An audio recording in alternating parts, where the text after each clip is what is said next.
Doris, Your Darling Bus, episode number 7.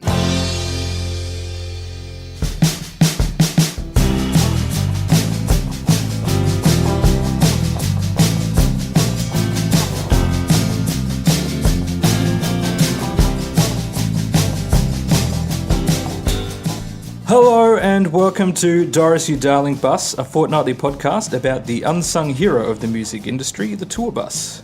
Today's guest is a multi-award-winning international touring guitarist, singer and songwriter, and we're here at the Blues on Broadbeach Festival, one of my favourite blues festivals, and what better place to chat with one of my favourite blues artists, Mr. Geoff Achison. Thank you very much for taking the time. Thanks, mate.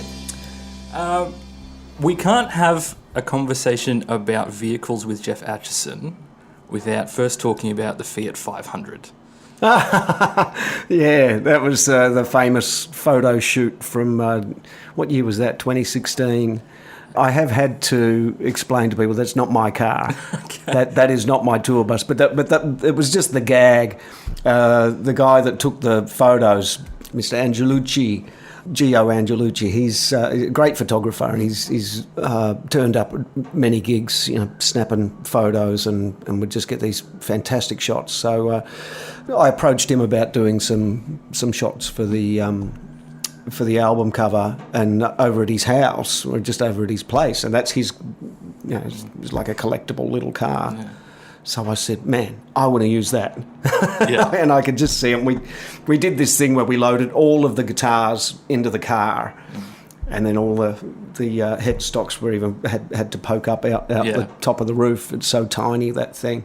And we just took some gag shots. It's a fantastic photo, the one with the guitars and you at the steering wheel, because you can really see you just driving around. Yeah, and look, the name of the album, Another Mile, Another Minute, I mean, clearly that was a reference to 60 miles an hour driving around the US, which I was doing a lot of at that time. And the time spent behind the wheel, when you're on the road, I mean, you honestly can feel like you drive a van for a living, Yeah. And every now and again you stop and play a bit of guitar. Yeah, for sure. Well, that's it. You certainly spend more time driving than actually than working, in else. inverted commas. Yeah. Yeah. And that brings me to that song as well, Another Mile, Another Minute. Yeah. Is a song that's obviously, well, to me anyway, a song written by someone who's kind of a bit over this. Yeah. And just want to go home. It does become a bit of a drag sometimes when you're on the road for weeks at a time and day after day, just staring at tarmac for hours on end. And depending on the type of tour it is, sometimes I'm hands-on. I'm actually behind the wheel by myself. I mean, here in Australia, I don't possess a van, but my little SUV, which fits the PA system and guitar amps and guitars and luggage and merchandise and everything, it's packed full. Yeah. And there's just a little me-shaped hole in the front seat. in the front seat. And I'll do, sometimes, I mean, regularly 5 to 6 hours a day, but sometimes you've got an 8 or 10 hour day on the road, just getting from one place to another. And that just becomes your reality and your headspace. Yeah. Sometimes for weeks on end. So that song that you're talking about, I have been careful not to write songs about being a musician. Yeah. I think that's the only one that I've written, but I think that songwriting can begin to eat itself if you start writing songs about being a musician on the road, or start writing songs about writing songs. Yeah. But that one, I can remember where I wrote it. I was in a hotel room in Athens, Ohio, and I'd been on the road for I don't know how many weeks. And and it gets difficult to keep in touch with your family as well because of the time lapse. That when my daytime is Michelle's nighttime, and vice versa. So just trying to hook up at the right time. Often we'd be in a conversation, she'd finally get hold of me while I'm at sound check. Yeah. You know, or I get hold of her while she's getting ready to leave for work for the day. So, you know, but that's just part of it. People do all sorts of crazy things to make a living. Yeah, for sure. Yeah. So let's take it all the way back to the beginning. Okay. So you were born on Phillip Island. Yep. And you grew up in Malmesbury, Victoria, which is, what, a couple hours north of Melbourne? Well, it was when we were growing up. There's all the little towns are bypass. It's freeway all the way into town now. So that's just about been cut in half. Yeah, that time. And you grew up around music, and you often tell the story at your gigs about how you found a guitar under the stairs, and your dad said, "All right, okay, we'll get you some guitar lessons." And in those early days, obviously you knew that there was a world of being a professional musician, but was the idea of being a touring musician something that was apparent to you, or is it something that you kind of discovered later on? Is it something that you dreamed of?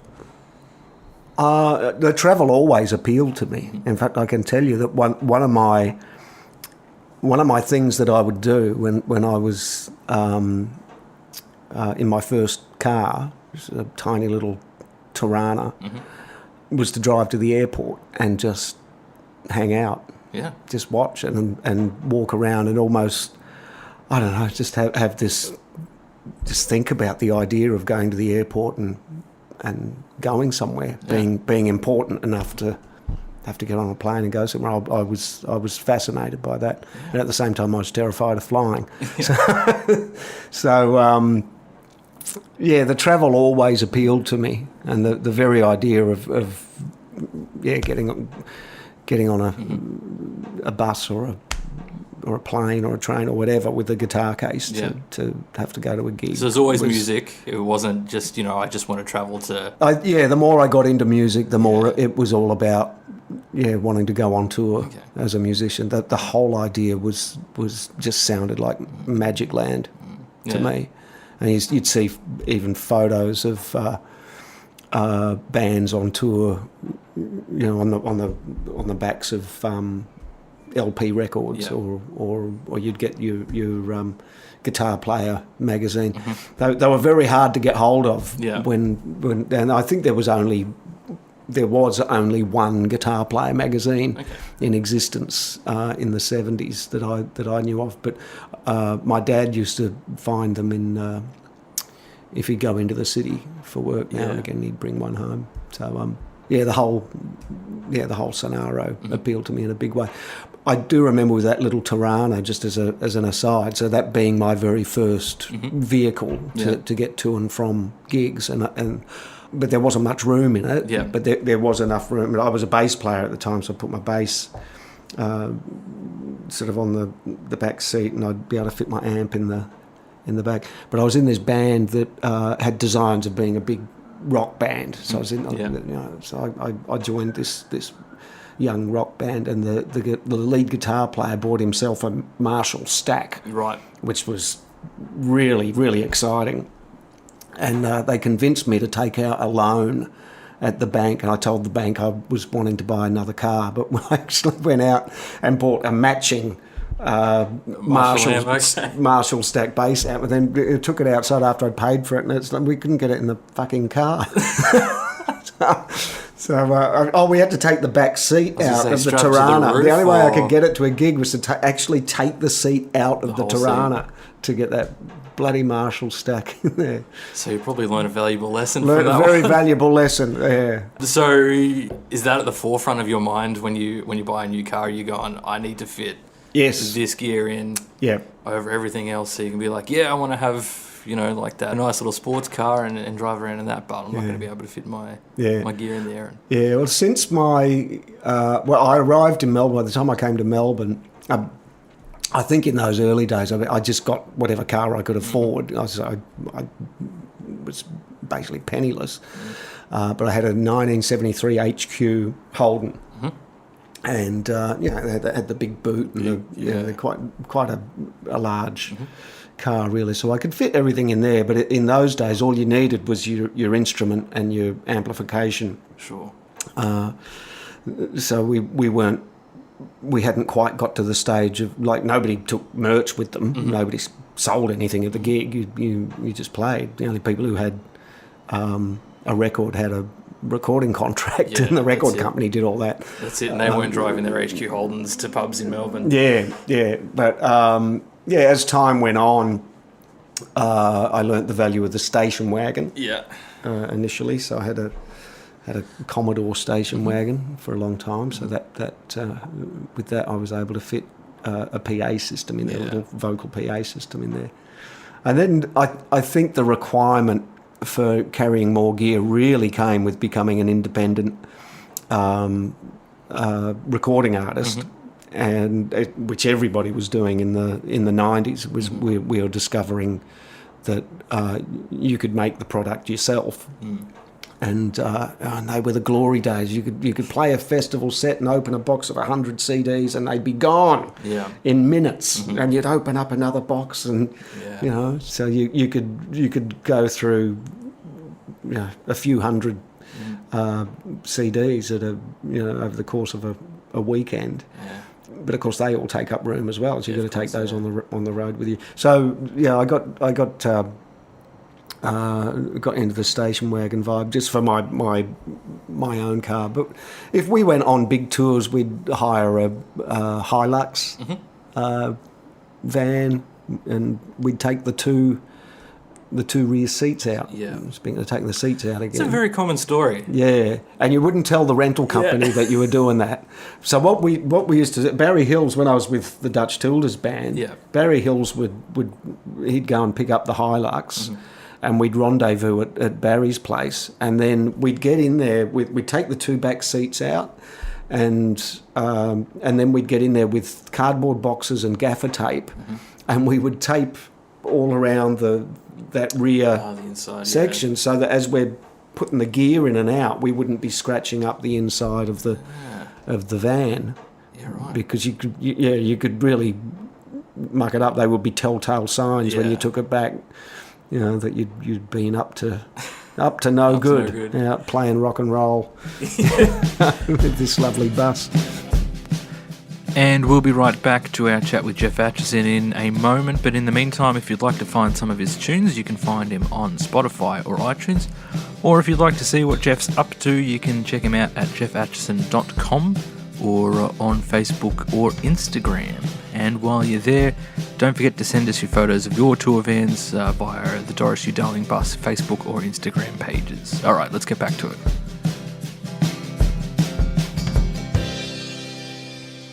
You mentioned playing with Dutch Tilders, which was, about the late 80s? 1987. You moved to Melbourne and started playing guitar with Dutch, which is sort of when you really kind of cut your teeth.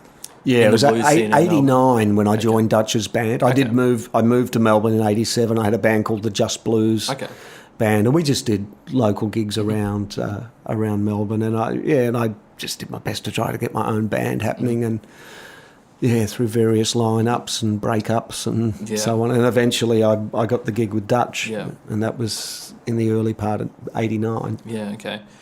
Touring, I imagine. Oh, I did my very first bona fide tour was with Dutch Tilders, and we did, I think my first trip outside of Melbourne, I can remember quite well.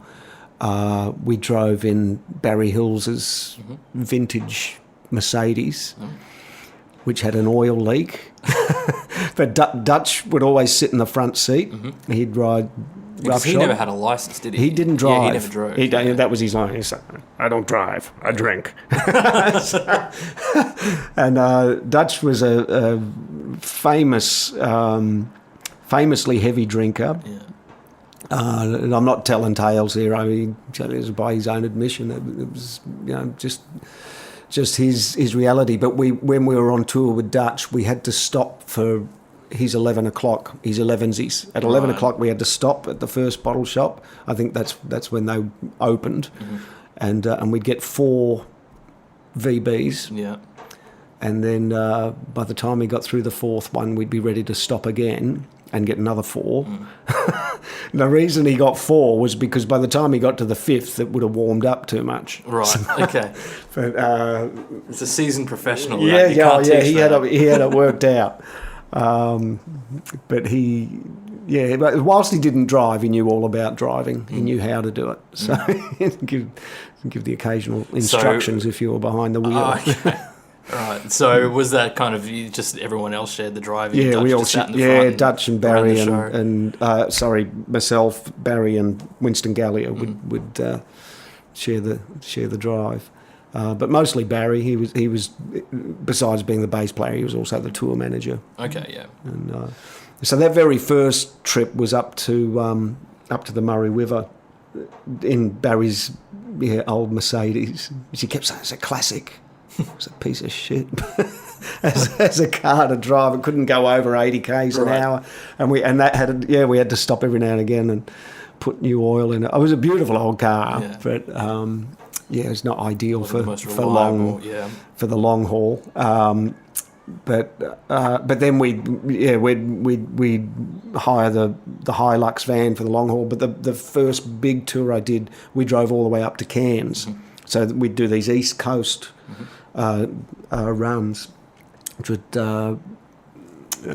usually stop at Sydney. In fact, I think the first one I did, we stopped at Sydney and we played at the Manly Boat Shed. And a couple of other gigs in Sydney, but I remember the Manly Boat Shed very, very well. Which I think is still going. It's still going. Yeah, still run by the same guy, good old Geoff. And excuse me,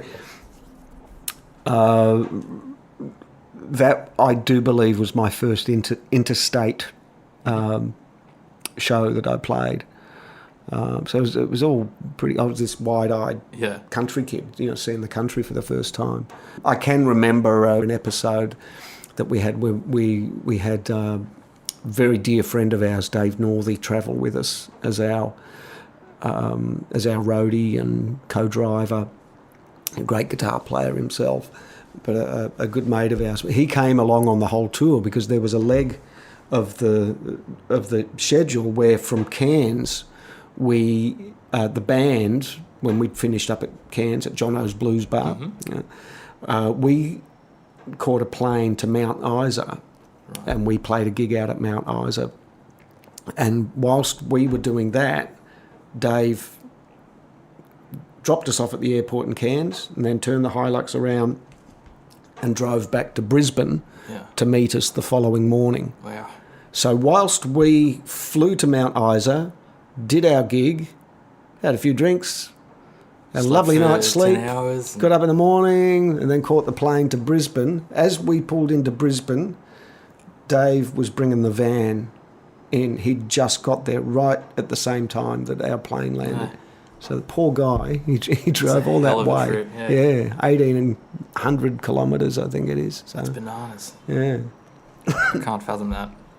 Yeah. But then, again, when I was touring, I wouldn't think twice about doing the same thing. Yeah. You sort of just get into this mindset where it's just what you have to do. And well, when you have to do it, you just get on with it. There's no other option. The thought of it is worse than the actual doing it. Yeah, we've done some insane things. I've had situations in the States where we've maybe finished a festival set in New Jersey, and our gig the following day has been in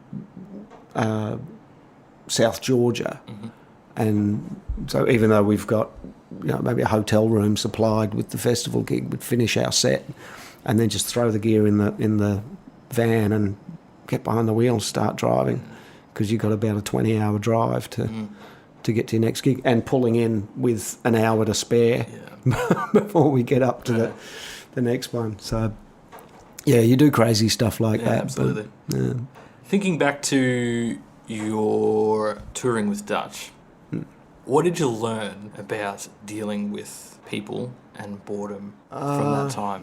I guess everybody figures out a different way. I mean, thank goodness for Winston Galia, who's a very funny man, and so he would just have me in stitches. It would just be the Winston Galia comedy show. Okay, yeah. And so you're really thankful for characters like that. So laughter is a very good remedy to boredom. I've had over many years of travelling with many different crews. The way that I travel is that I'll get myself to another region or another country and then pick up a band there, and sometimes it's never the same people twice in a row. So it's those people that can either really engage you in conversation, make you laugh, that you look forward to working with again, and hope that when we've got this long tour of days and days on the road together, you want someone that you're good company with, and you try to be good company. Yeah. But I've occasionally had people that just rub everybody up the wrong way, and that's through complaining, whinging, or just being needy, needing to stop every 10 minutes. Or the other nightmare person is the one who can't pack. Yeah.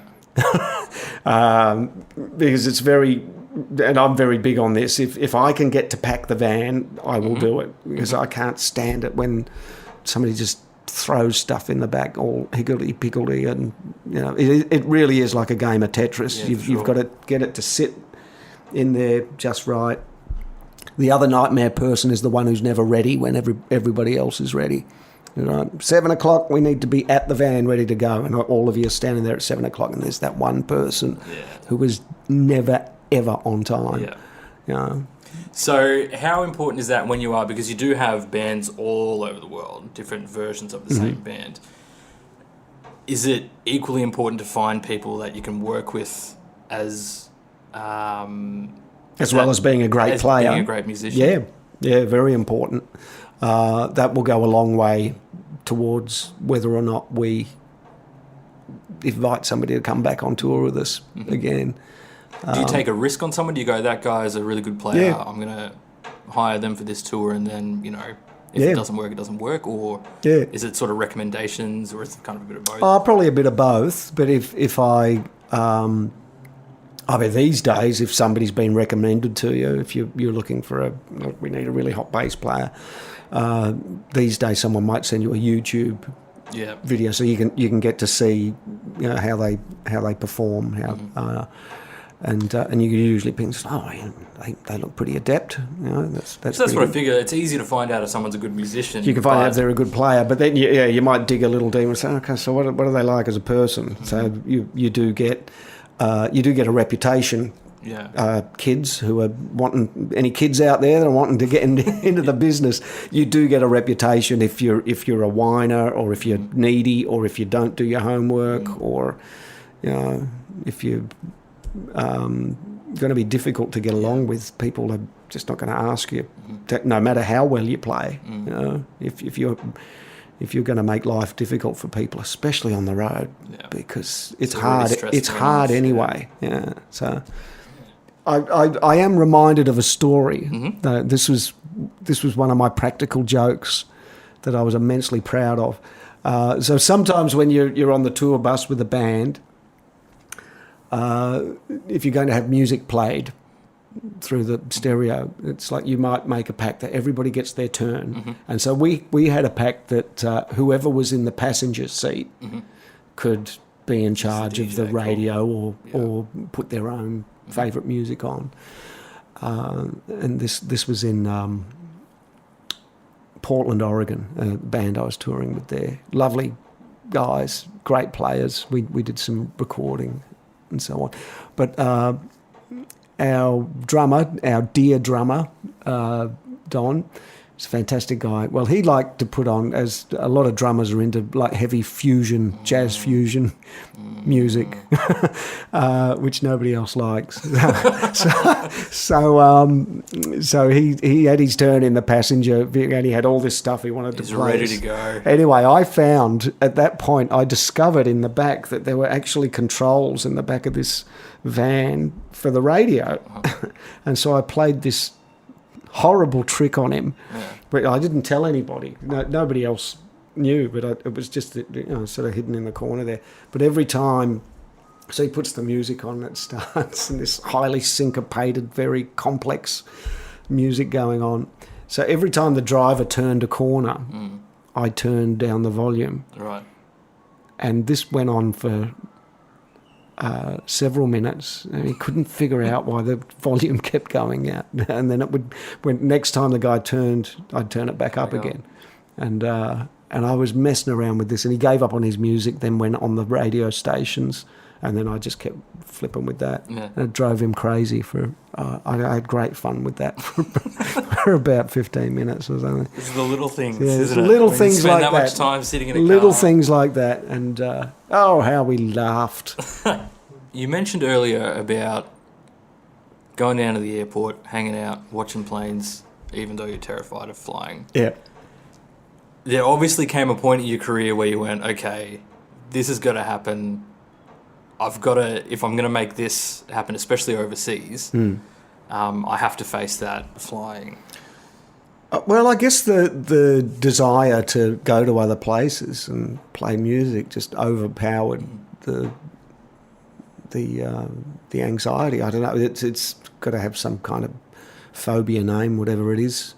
You know, the fear of flying, or I was always a little bit frightened of heights, and any kind of precipice kind of worries me a little bit. But just as you go through life, you learn to cope with it, you learn to deal with it. But there's a certain level of excitement, I guess, that comes with it as well. So it was something that I think if you're going to conquer any inbuilt fear, you have to want to conquer it for a start. But say jumping out of a plane with a parachute, that's not something I want to conquer. No, I will never do it. I just won't do it. Yeah. I don't need to.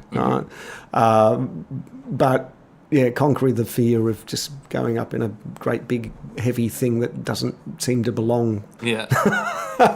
Not off the ground.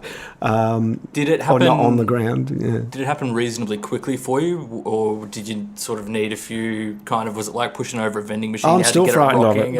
Okay. Yeah, I still don't like it. Yeah. I still don't like it. I'd rather be on the ground than. Does it get easier over time? Yeah, it gets easier, but probably just with maturity and logical thinking. Yeah. There's a great concept that Terry Pratchett wrote about in his Discworld novels, where if I can remember this rightly, I think there was a certain philosopher who used to fly around on on something that it didn't make any sense that it could fly, right. But it would fly perfectly fine so long as you didn't apply logic to whether or not this thing could fly or not. So long as you believed it could fly, it would fly fine. But if you applied any logic to the fact that it should plummet to the ground, then so it would. So you just didn't go there in your mind. So is that how you approach it? That's kind of how I approach. Okay, I don't need to know why this works. I just need to know that it does. It just does. Yeah. That's fair. And I do know, aerodynamics. The law of aerodynamics does dictate why and how. A great big heavy thing goes up in the air and can be controlled and brought safely back down again. Thank goodness. You spent years driving around Australia, and now obviously you come, you drop into a festival. Yep. They fly you up, hotel room. Yep. Drive you around. Has that been a long transition into that, or is there sort of a point in your career where you're like, okay, that's it, I'm now flying the gigs? Yeah, there came a point where it just made more sense. And it has been partly driven by the change in the music industry. So there was a time, I probably came in on the tail end of it, where the journey from Melbourne to Sydney would go through a lot of towns, and all of those towns would have music at the local pub. I mean, the way to get people to come into the pub was you provided entertainment, and that was nearly always some kind of live music. So I think there were a lot more opportunities to play en route between the large cities. But got to a stage with us where once you left Melbourne, your first stop was Sydney. Yeah. For a long time, there wasn't even anything happening in Canberra. So that's a long way. And then between Sydney and Brisbane, you could get gigs in between. There were some, but you would either get them on the way up or on the way back. Okay. So one or the other of those journeys we would find was just a straight drive. I can remember several times maybe finishing the tour in Brisbane or Byron Bay and then just driving all the way home. Sometimes non-stop, sharing the drive just because we're over it. Is that because there weren't gigs there, or because you just didn't know people, or you just didn't know how to get into? Well, in the blues and roots scene, for what we do, I mean, it's a niche market anyway. It always has been. So there's just not that many opportunities, and sometimes there might be places that will put on that kind of music, but you're competing for that. It's actually a very competitive industry. Yeah. You're competing for those slots. You just need to accept the date that the venue has for you, and whilst you may be doing your best to get it in a nice, neat line, which would make a lot more sense.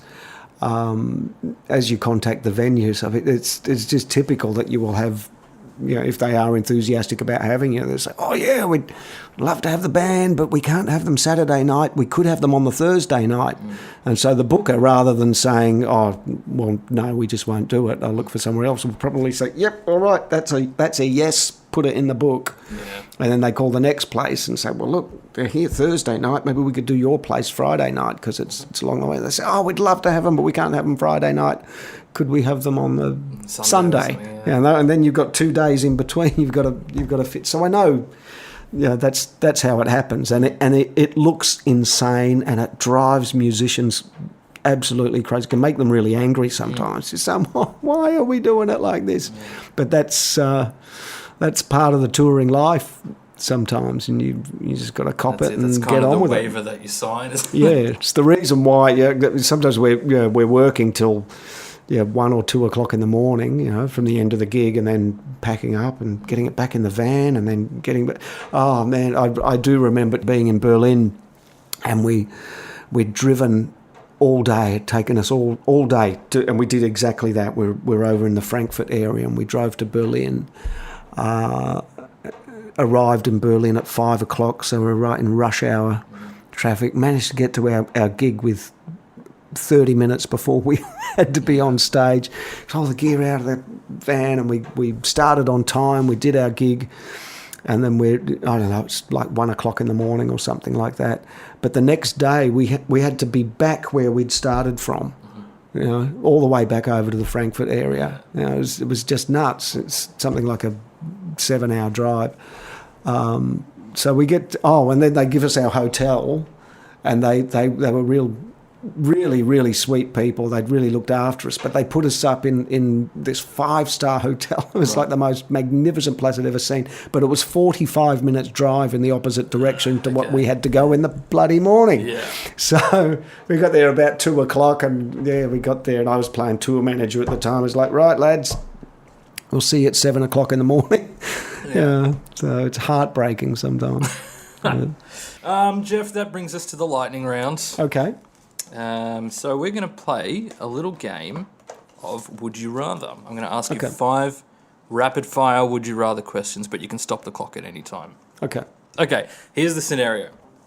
You are on tour on a highway in the middle of nowhere. Would you rather be the driver or a passenger? Passenger. Would you rather run out of petrol or get 3 flat tyres? It depends on where you are. You're in the highway in the middle of nowhere. Oh, in the middle of nowhere? Man, because you'd only have one spare, so you couldn't change all the tyres. Because there is a sense of being in control of the situation if you can deal with it yourself. Yeah. But if you've got 3 flat tyres, you're still going to be at the mercy of somebody coming to help. I think I'd rather the petrol, because it's probably easier to get hold of some petrol than it is to get hold of 2 extra wheels. Yeah, but appropriate wheels as well. Yeah, so I never thought I'd hear myself say it, but yes, I'd rather run out of petrol. Would you rather pay $4 per litre for fuel or have to fill up every 100 kilometres? Probably the $4 a litre. Okay. Would you rather have no windows or no heating and air conditioning? As in the windows have been smashed out. Oh, come on, a crazy question. I think I'd probably rather lose the windows. Okay. And finally... Oh no, I'll take that back. Yeah? No, I'd rather live without the air conditioning, because there was a time when we just dealt with that. Yeah, but if you lost the windows, your hair would be a mess by the time. Yeah, absolutely. Can you imagine? Finally, would you rather have the stereo stuck on a foreign language community station or an early mix of your first album? Oh, the foreign language, yeah. Yeah? I can't stand listening to my own stuff. Especially the early stuff? Especially the early stuff. Yeah. Well, Geoff, it's been an absolute pleasure chatting with you today. Thank you so much for making the time. Thanks, mate. And for everyone listening, thank you for taking a ride on Doris You Darling Bus, and tune in next time.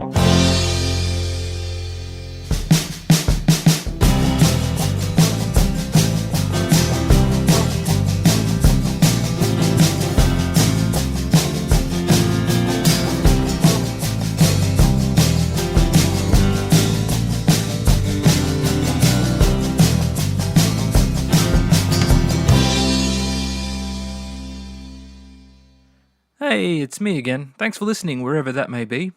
You may be on the bus, on the train heading home from work or school. You may be binge listening on a road trip with your mates. Or, for some reason I'll never understand, you may be out on your early morning jog. At any rate, I appreciate you letting me be a part of your life. You obviously like the show, so why not make it Facebook official? Head over to our Facebook page and hit the like button. There's plenty of behind the scenes and extra stuff on the Facebook page. So go have a look, comment, and just get amongst it and share it with your friends. Thanks for listening.